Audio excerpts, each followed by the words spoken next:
SSC के GK GS series में आप लोगों का फिर से स्वागत है। तो आज का टॉपिक है मौर्योत्तर काल। तो पहला है, शुंग वंश की स्थापना किसने की थी? तो पुष्यमित्र शुंग ने। पतंजलि किसके दरबार में रहते थे? तो पुष्यमित्र शुंग के। पुष्यमित्र शुंग ने किस मौर्य शासक की हत्या करके सत्ता संभाली? तो बृहद्रथ, जो कि अंतिम मौर्य शासक था। विदिशा किस वंश की राजधानी थी? तो शुंग वंश की राजधानी थी। शुंग शासकों के शासनकाल में किस स्तूप का विस्तार किया गया था? तो भरहुत स्तूप का विस्तार किया गया था। कण्व वंश का संस्थापक कौन था? तो वासुदेव था। कण्व वंश ने किस वंश के बाद शासन किया? तो शुंग वंश के बाद। सातवाहन वंश का संस्थापक कौन था? तो सिमुक था। गाथा सप्तशती नामक प्राकृत भाषा का ग्रंथ किसने लिखा था? तो हाल ने लिखा था। सातवाहन वंश की राजधानी क्या थी? तो प्रतिष्ठान या पैठन। अश्वमेध यज्ञ करने वाला शुंग शासक का नाम क्या था? तो पुष्यमित्र शुंग। सातवाहन शासकों ने किस धातु के सिक्के जारी किए थे? तो सबसे ज्यादा इन्होंने शीशे के सिक्के चलाए थे। सातवाहन शासकों की राजभाषा क्या थी? तो प्राकृत थी। सातवाहन वंश का वह महान शासक कौन था जिसने शक शासक नहपान को हराया? तो वो था गौतमी पुत्र शातकर्णी। किस इंडो ग्रीक शासक ने बौद्ध धर्म को अपनाया और मिलिंद पन्हो नामक ग्रंथ की रचना की? तो वो था मिनांडर।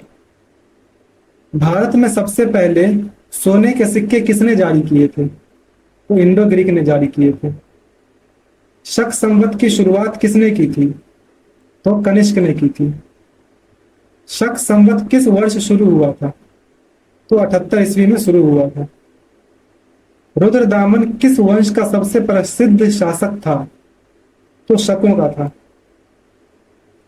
किस शक शासक ने सुदर्शन झील का जीर्णोद्धार करवाया था? तो रुद्रदामन ने करवाया था। मौर्योत्तर काल में कौन सा बंदरगाह पश्चिमी तट पर स्थित था? तो सोपारा था पश्चिमी तट पर स्थित। भारत में पहलव वंश की स्थापना किसने की थी? तो गोंडो फर्निस ने की थी। सेंट थॉमस किसके शासनकाल में भारत आया था? तो गोंडो फर्निस के टाइम पे आया था। और सेंट थॉमस जो है वो एक ईसाई धर्म प्रचारक था। कनिष्क किस राजवंश का प्रसिद्ध शासक था? तो कुषाण का था। कुषाण वंश का संस्थापक कौन था? तो कुजुल कड़फिसस। कनिष्क के समय चौथी बौद्ध संगीति कहाँ आयोजित की गई थी? तो कुंडलवन कश्मीर में। चरक किसके दरबार के प्रसिद्ध चिकित्सक थे? तो कनिष्क के थे। गांधार कला शैली का विकास किस काल में हुआ? तो कुषाण काल में हुआ। किस कुषाण शासक ने महाराजा धीराज की उपाधि धारण की थी?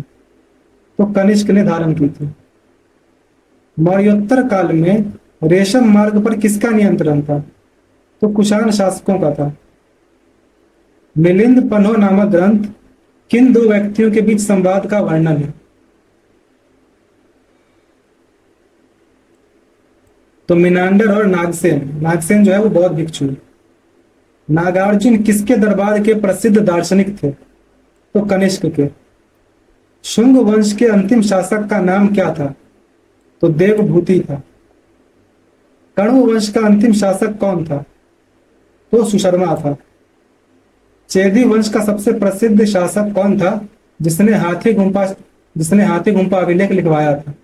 तो खारवेल था। शक संवत को राष्ट्रीय कैलेंडर के रूप में किस वर्ष अपनाया गया? तो 1957 ईस्वी में।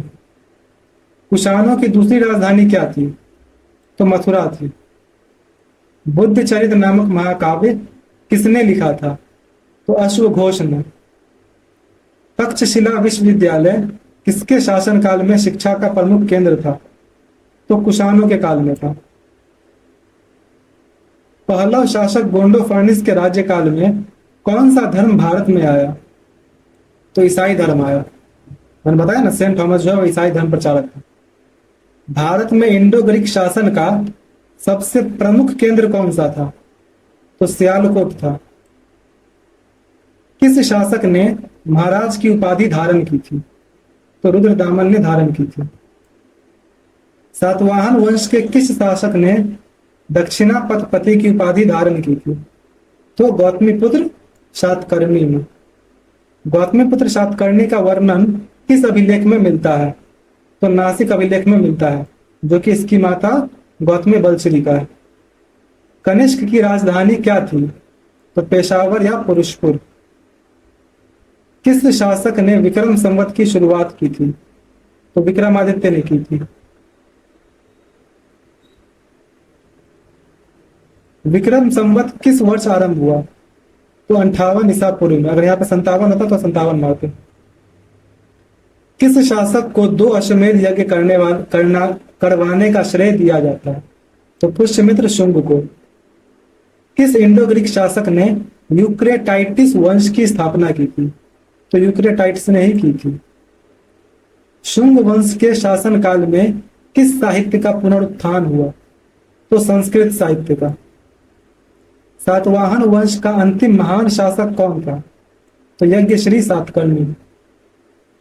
गौतमी मौर्योत्तर काल में व्यापार का सबसे महत्वपूर्ण केंद्र कौन सा था?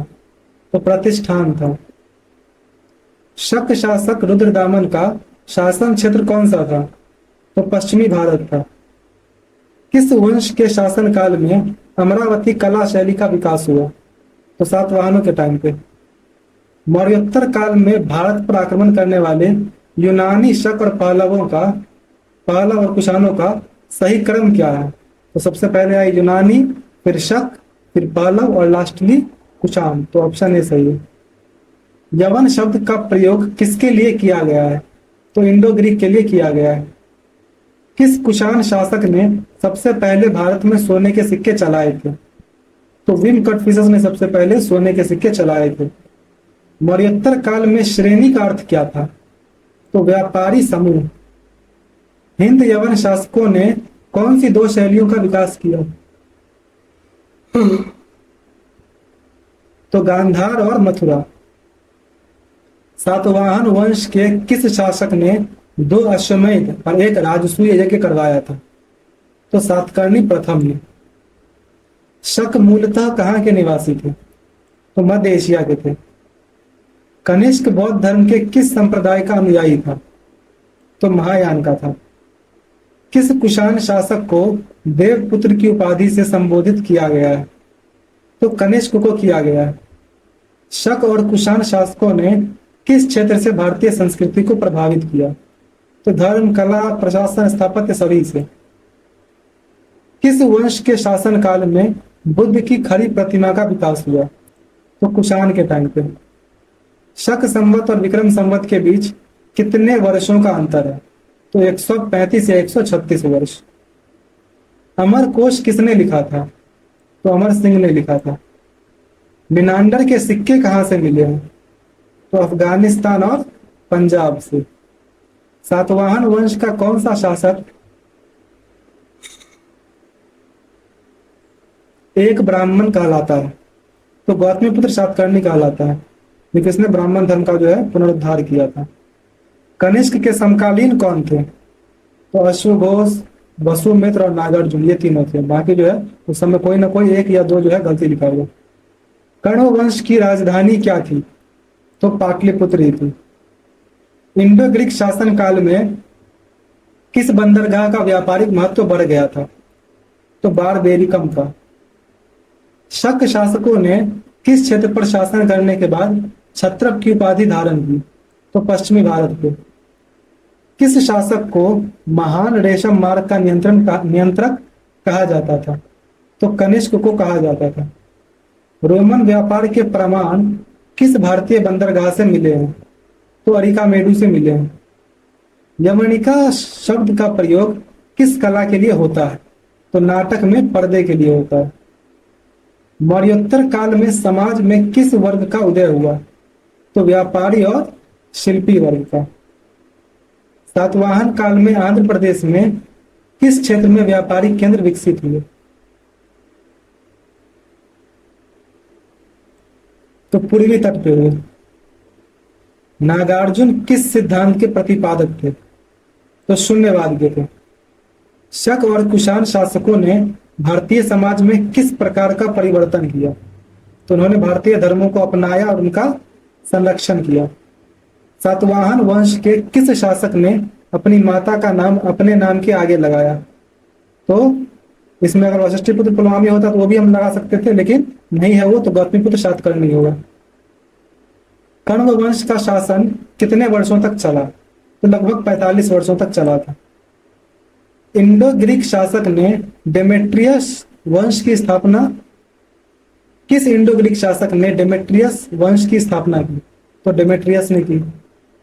शक शासक रुद्रदामन ने किस भाषा में जूनागढ़ अभिलेख लिखवाया था? तो संस्कृत में लिखवाया था।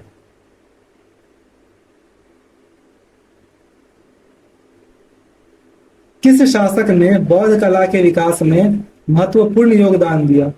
तो कनिष्क ने। मौर्योत्तर काल में श्रेष्ठी शब्द का अर्थ क्या था? तो साहूकार या व्यापारी। किस कुषाण शासक ने धम्म के स्थान पर देवपुत्र की उपाधि धारण की? तो कनिष्क ने। पहलव शासक गोंडो फर्निस के सिक्के कहां से मिले हैं? तो तक्षशिला से मिले हैं। शुंग वंश की सबसे महत्वपूर्ण उपलब्धि क्या थी? तो इंडो ग्रीक आक्रमणों का सामना। चरक संहिता किसके द्वारा लिखी गई थी? तो चरक द्वारा लिखी गई थी।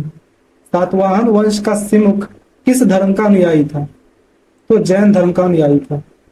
शक और सातवाहन के बीच संघर्ष का मुख्य कारण क्या था? तो व्यापारिक मार्गों पर नियंत्रण। कण्व वंश के बाद किस वंश ने सत्ता संभाली? तो सातवाहन वंश ने। वैसे सातवाहन वंश पहले से भी था, लेकिन उस समय उतनी मजबूत स्थिति में नहीं थी। किस कुषाण शासक ने मथुरा को अपनी दूसरी राजधानी बनाई? तो कनिष्क ने बनाई। रोमन सम्राटों के सिक्के किस भारतीय राज्य से मिले हैं? तो तमिलनाडु से मिले हैं। मौर्योत्तर काल में पश्चिमी तट पर व्यापार का सबसे महत्वपूर्ण केंद्र कौन सा था? तो मुजिरिस था। शक संवत का उपयोग किस क्षेत्र में किया जाता था? तो पश्चिमी भारत में किया जाता था। इंडो ग्रीक शासकों ने भारत में किस प्रकार की मुद्रा चलाई? तो द्विभाषी और द्विधातु सिक्के।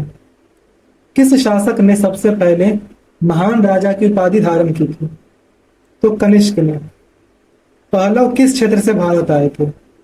तो ईरान से। तो इस तरह से मौर्योत्तर काल समाप्त होता है। नेक्स्ट रहेगा हमारा गुप्त काल। आपका जो भी स्कोर हुआ कमेंट कर दीजिए एंड मिलते हैं नेक्स्ट वीडियो में।